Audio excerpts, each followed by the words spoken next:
Oats দিয়ে প্রচুর tiffin recipe আপনাদের সাথে শেয়ার করেছি। অনেক রকমের ব্র্যান্ডেড ওটস আমি ইউজ করেছি, যার মধ্যে সবচেয়ে প্রিয় হলো এখন ট্রু এলিমেন্টসের রোল ওটস। এই ওটসটা এখন ব্যবহার করছি।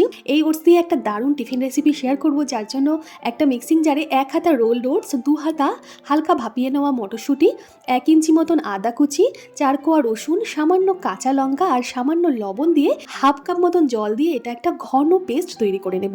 এদিকে একটা লোহার তাওয়া গরম করে এতে ঘরে তৈরি করা শুদ্ধ ঘি আমি গরম করে নিচ্ছি। আপনারা চাইলে রিফাইন তেল দিয়েও এটা তৈরি করে নিতে পারেন, তবে ঘি দিয়ে ভাজলে স্বাদটা ভালো হবে। ঘি গরম করে 1 চামচ করে এই ওটস আর মটরশুঁটির ব্যাটারটা দিয়ে তার উপর থেকে চিজ স্লাইস আমি ছোট ছোট টুকরো করে কেটে দিয়ে দিলাম, আর ওপর থেকে আরও একটু মটরশুঁটি ওটসের ব্যাটারটা দিয়ে চিজগুলো ঢাকা দিয়ে এটা ঢাকা চাপা দিয়ে কম আছে 5 মিনিটের জন্য রান্না করে নেব।